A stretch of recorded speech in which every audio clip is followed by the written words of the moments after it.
Good afternoon, everybody. Today I will tell you a story that happened to me in a truck. I am not a mechanic, but I do like to work in cars, my own cars. This is a truck. This is an F250, like right there. You see it? Well, the problem with this truck is that truck do not start. The guy told me the truck don't start, so he asked me to check him out. So I check him out, and like you see, this is an old truck. This got an old model. This got different parts. This got 220 some thousand miles on it. This got some hoses that go nowhere.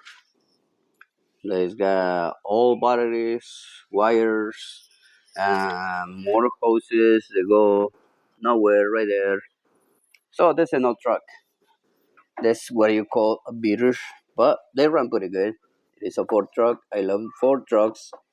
I drive Ford trucks, but I never have a problems this kind of problems with this kind of trucks, but they look pretty simple. So I brought the truck home. The first thing that I did was check powers, and what I find out is this is the coil, and I did have power here. I did have power in the wire coming out, so I follow it, and I have power going into the distributor cap. So follow, keep following the power. That's what I take the wires apart just to follow the power because I don't have any fancy tools. I don't have any tester. I got a tester to test for voltage, but not really fancy. Check power right there. There was power coming out. There was a signal and the top wire coming out, and I don't know anything about the computer, so I take them apart anyways. So I found a small black spot in the computer. So we decide to replace it. The parts are not that expensive, so we replace the coil, we replace distributor cap and rotor, we replace the module, we replace the computer, and I check for all the power in the spark plugs, and I did have a spark in the spark plugs, all of them. Check one by one, and I had power, so I don't have to check it down in the distributor cap because I already have power going out and the spark plugs. So next thing I did was check for pressure. For me to be able to check the pressure, I gotta make sure the timing was in the right spot. So this is what I did to check the timing. I got out. See, that's the 250. This truck kind of pissed me off because there was power, but the truck will not start. Not start at all. And you give stuff, but you cannot get frustrated because there's things that you gotta do. Like you see, there's an old, really old truck. So I check the timing marks. There's a timing mark that goes right in the pulley. There's this one right there. There's a gap. Well, some people think that this is the timing mark, but this is not the right timing mark for this truck. Okay, maybe another ones, I don't know. So I'm gonna show you what I did.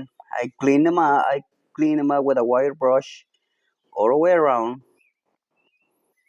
and I find out that checking the YouTube and videos, I find out that it's in another mark. Thanks for the old guy that was rebuilding one of these models. So I thank that guy for it because I did find the mark right there.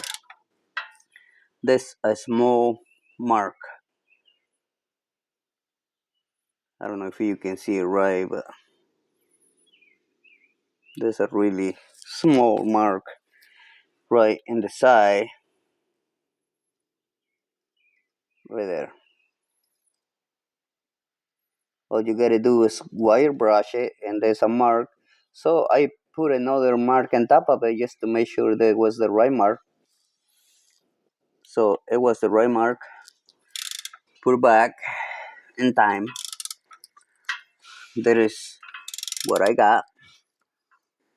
That is not the right timing mark right there. So you gotta go further up, almost right there into the last bump, right there into the last little teeth right in the top. The SU timing. So I take out the spark plug number one, make sure the was right in top the center, and take the distributor cap. So they were aligned. They was in line when the rotor and the distributor was in line with the spark plug number one. So they was right in time. And I hear a spark, but the truck do not start. So check the compressor one by one. This is what I come up with. So they say if it is 90 or 100 below, you got a problem. But they all have more than that. So that was pretty awesome. But the truck still don't start. I put a start fluid, I put a gas, the truck do not start. So don't think there's gonna be a gas problem. So the problem that this truck has, I will show you how I got a truck start right after I replace all the electronics on it and keep looking on it, playing with that, chasing wires. Is what I got all the wires right there.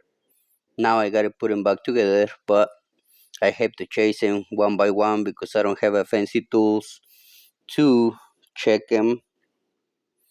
I made sure the power was coming out and all over the place. So I did have power going out. I have power. I test this last wire with a light and they have power.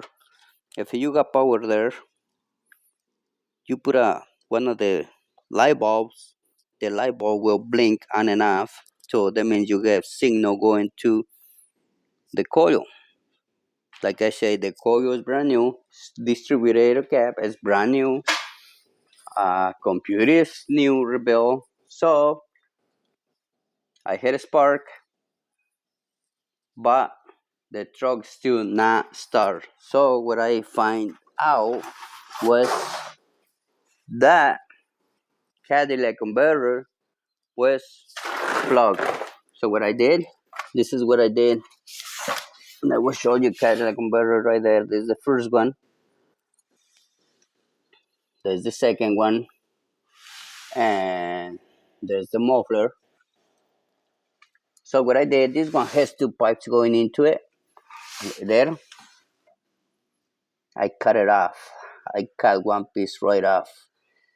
Just to make sure they had enough pressure going out. First thing that I noticed, soon when I was before I cut the pipe, what I noticed was this.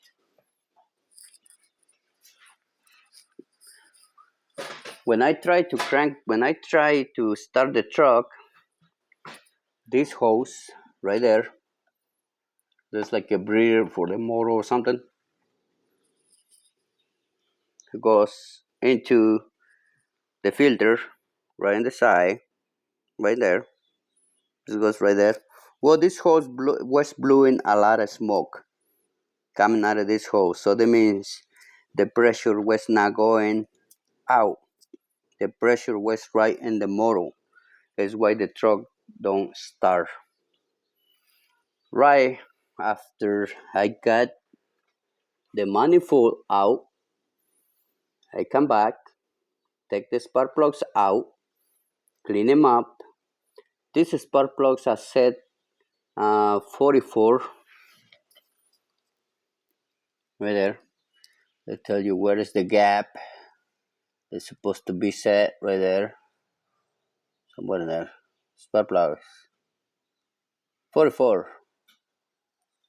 So I close the gap to 40 and I put it back on. turn the key on with a good battery, and boom, truck start. So this truck has been my nemesis for a while. So I got it going, and it's going. Now I got to put it back together. I got to wrap around all the wires again and put the muffler together. I'm gonna probably weld it or something. And if the truck don't start, that means my Cadillac converter is really clogged. So I don't know. Then maybe the guy needs to replace him or something. But I did got the truck start. The truck is running. I'm not turning it on right now because that's really, really loud. I hope this video helped you. If you have any problems with these kind of trucks, like I say, this is a 95 Ford F250 XL two-wheel drive 4.9 and compression 120. So the lowest one was 119. And this is the picture that I draw just to make sure that I was checking the right wires. So I did, works, and the truck is running now. Like I said, this is an old truck, just not a fancy truck. There's got not a lot of computers, but it's got a couple electronics. Looks really simple, and it is really simple, but sometimes they do not want to start. So I hope this video helped you. If it helped you, thumbs up and have a good evening. See you around. I will post more videos and what I do and my time off. See you guys later. Have a good one. Bye.